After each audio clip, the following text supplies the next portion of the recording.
Hi, today we are going to read Front Desk, and this will be chapter 22, and it'll be the run through for the first evaluation for fluency.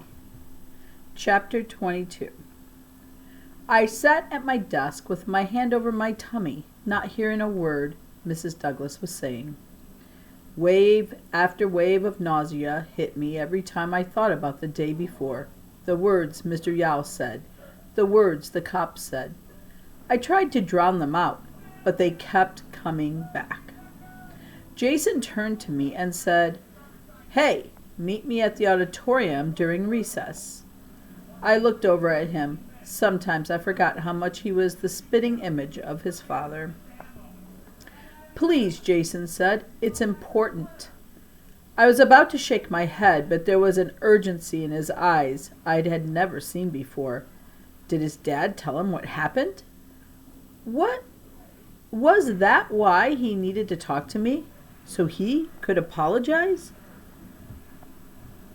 At recess, I walked over to the auditorium. Jason was already inside waiting for me.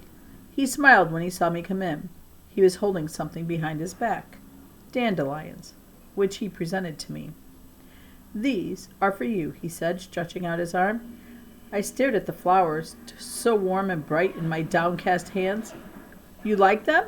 he asked. I nodded slowly. "Good," Jason said, relieved. "But what I really want is for your dad."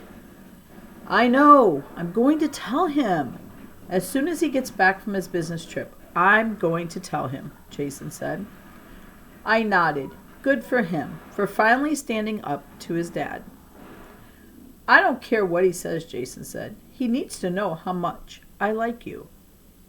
I stopped nodding. "Wait, what?" I asked. He grabbed my arms and looked into my eyes. "I like you, Mia," he said again. I shook my head. No. I didn't want to believe it myself. I was like, how is this possible? Jason rattled on a mile a minute. "But it's true. Whenever I'm around you, Mia, I get this tingling feeling." My insides twisted and turned. A slimy snake was zigzagging through me. The more Jason described, the more I squirmed.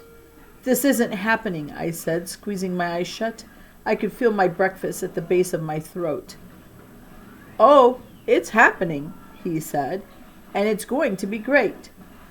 I turned to him. "Jason, I don't like you," I exploded. Jason looked like he had been punched. But, you said you liked the flowers. You said you wanted me to tell my dad." "I thought you were talking about your dad being racist." Jason took a step back.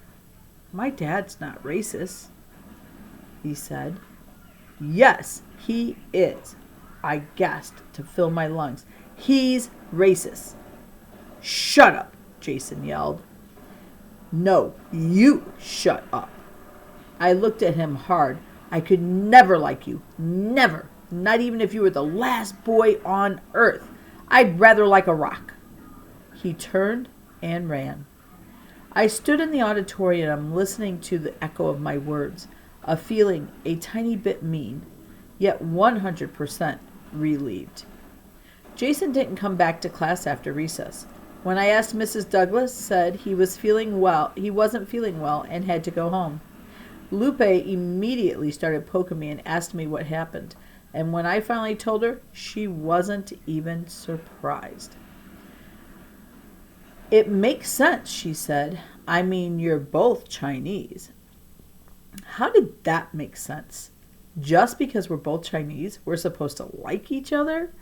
What about the fact that he's evil and I'm not? "Maybe it's a good thing," Lupe said. "Maybe his dad will be nicer to your family from now on."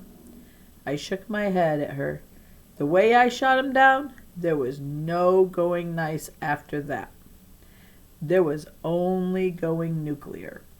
And that's the end of that chapter.